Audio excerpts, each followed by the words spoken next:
important, because even though you might have a prodigious appetite, you flat can't eat everything in the cafeteria line. I wanted to pick out the very best and the things that appealed to me the most. Then when I got in the line, I was able to rather immediately determine exactly what I wanted. Got down to the end of the line, my bill looked like the foreign aid bill of the world, and I reached for my pocketbook.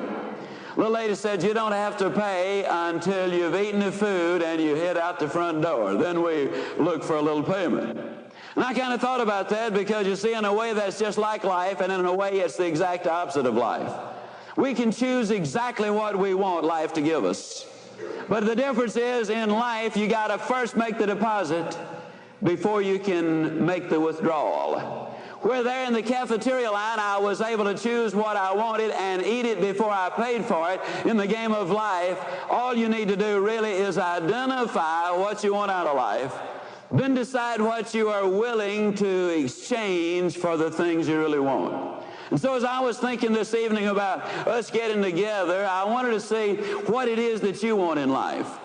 And I'm convinced that most of us are very much concerned about a lot of things, and although I recognize that with 2,000 people here, you people in the back will be unable to see the blackboard, don't worry, you're not being discriminated against, because even though those down front can see it, they can't read what I'm writing. Doesn't make a bit of difference.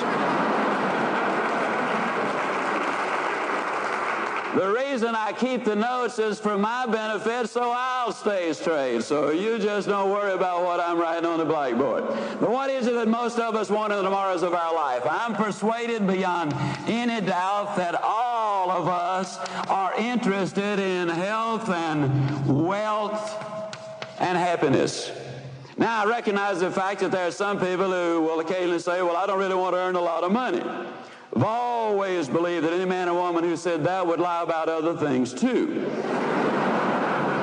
Now, don't misunderstand. I know there are a lot of ministers and a lot of social workers and a lot of educators who really did not get into that particular thing because they expected to get rich. But I've never seen one yet that would not accept a raise if it were offered. And all I'm really saying is things are relative, and what I want to talk about is more relatives, meaning simply that we get more of whatever we want. I'm going to talk about three different kinds of health. I'm going to talk about physical health, I'm going to talk about mental health, and I'm going to talk about spiritual health. Because man is physical, he is mental, and he is spiritual. And if you deal with only one or two phases of man, you're not going to glean all that life has to offer. And if you're hurting in one phase of your life, you're uncomfortable, you're hurting literally all over. Let's look at our physical health just for a moment. Our physical health is so tremendously important. If we take good care of our bodies simply will take us further and faster and enable us to do more with what we've got. You understand that so well because of the Nutrilite, which you offer to people as an example to help take care of their physical health. Well, let me ask you a question. If you had $1 million horse, I want you to think about this. If you had $1 million horse, would you invite the neighborhood kids in to feed him? Would you keep him out till 2 or 3 o'clock in the morning drinking coffee or any other thing that might not be good for him? Would it not be absolutely true, in fact, that you would take care of that $1 million horse by making certain he got everything that would enable him to perform better when he was out performing? And the answer is obviously, yes, you would. And here we have our $1 million bodies, which we constantly abuse and never really give any thought of taking care of it.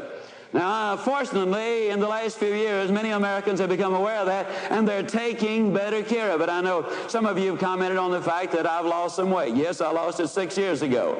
I'm still at 165, which is what I lost to 6 years ago. I got on an exercise program. Up until then, my idea of an exercise program would be to fill the tub, take a bath, pull the plug, and fight the current. I mean, that was it. But I became aware of the fact that if I took better care of this body of mine, that the body would take me further. No later than yesterday, a man said to me, "Zig, how do you find time to jog?" And I looked at him and said, "You know, I've got so much to do, I don't have time not to jog." Think about it just for a moment. I invest 25 minutes a day, 5 days a week in jogging. As a direct result of that, I have an increased energy and work capacity that will enable